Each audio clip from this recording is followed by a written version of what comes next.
Doesn't quite travel the same way, and it's still really important to be able to communicate with the dog. And they've done a perfect job on that second one. So along with this, when you're giving cues vocally to your dogs, you have a lot of emotion and tone and pitch in those. So when you're speaking to your dogs really excitedly, your dog's going to be moving a lot more quickly and more excited as well.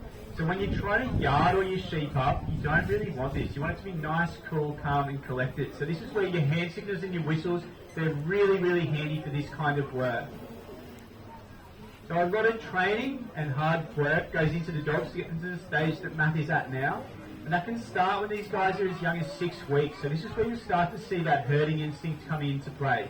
So you'll be able to see just how well your dog's going to work on sheep and what kind of role they're really set out for. They've done another on that third obstacle.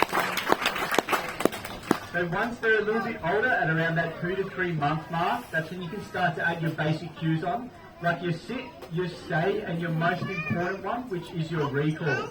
Now it's just really important before you go any further to have that recall really, really solid, because when you're out on those properties, there are a lot of things that can go wrong, and it is really, really handy to be able to call your dog off the sheep if you ever need to. And here we go on our 4th obstacle, and they've done another perfect job. Nicely done.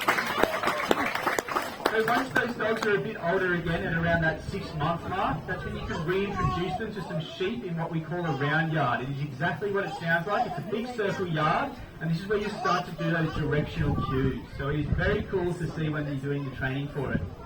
And this training, it continues, and once these guys are fully mature and ready, at around that 2 to 3 year mark, that's when they can get out there and start demonstrating what Mac's been showing you guys today. And now the final job for these two is to yard our sheep. Now we've just recently changed our yards over. That's why you saw Steph putting these sheep in here before the show started. So this is the second time these guys will have gone in here. So they are very, very wary, and these guys have got their work cut out for them today. The sheep that you see in today's show, they are our famous merino wool sheep. Now the wool that these guys produce is exported to over 50 different countries. Now at the moment it doesn't look too nice, but that's because these guys actually secrete a natural waxy coating, and that's giving it that off colour. And now this just protects them from the elements when they're on those big properties, and they've done a perfect job.